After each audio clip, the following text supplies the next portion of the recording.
TestPilot is really a simulator of marketplace shopping experiences. We bring real shoppers into those simulated experiences, not synthetic shoppers, but actual shoppers with hands, feet, arms, legs, heads, and brains, most importantly. And those shoppers come in and they shop as they normally would in our simulated Amazon store, or our simulated Walmart store, or maybe one day our Target store, or TikTok shop, but those are all future ideas. And we use AI to analyze every click, every pause, everything they do in that shopping experience. At the end, we ask them some questions to clarify why they made the choices they did.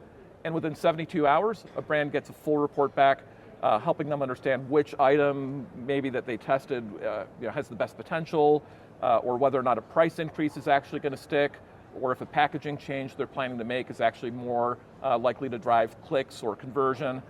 So really it's a test market, but much faster, easier, 15 minutes to set up a test, and get your results back Monday for a Friday submission, and you're good to go.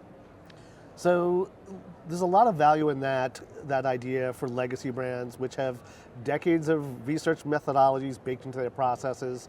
How do you convince them to abandon things like focus groups and embrace this kind of real-world testing when their careers have been built on an old approach?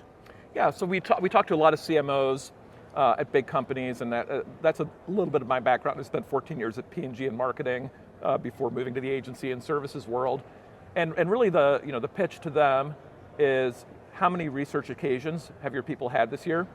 And typically the answer is 3, 4, 5. And that's not a lot of times talking to the shopper. So what we offer them is a chance to change that to 30 or 50 research occasions at the same cost, much faster, and we believe with the same or better quality than what they're getting today from surveys and focus groups and the rest. So it's all about putting the brand and the brand's people and agencies in contact with the shopper more often.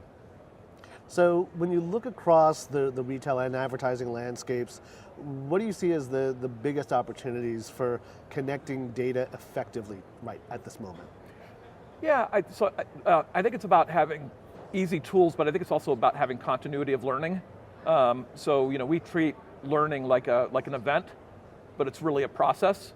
So with all of the new data coming available through TestPilot, but also tools of all kinds, operation, supply chain, whatever, how do you start to turn all that cheap and easy information into kind of like a support system for your strategy and everything else? And it's just not the way people are thinking today. They think in terms of learning events, not learning processes, so that to me is the biggest opportunity.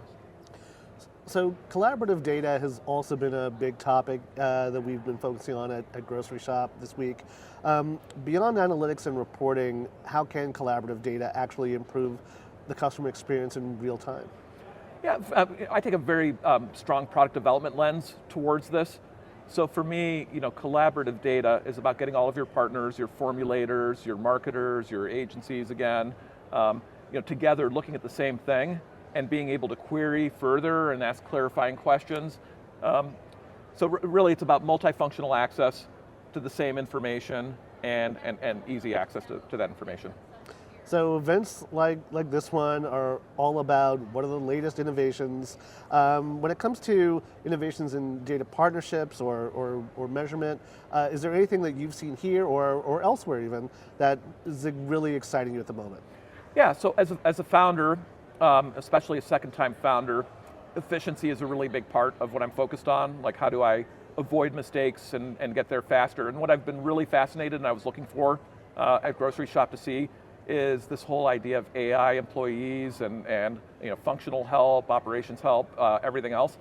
That excites me tremendously, and I'm glad to see the industry moving that way. I believe firmly, and I'm already seeing it in my own life, that the future is really us and AIs collaborating as beings, not as people and tools, but as beings in shared spaces with shared information. And I from what I can see all around me and out that way, that's a vision that's coming to life very quickly.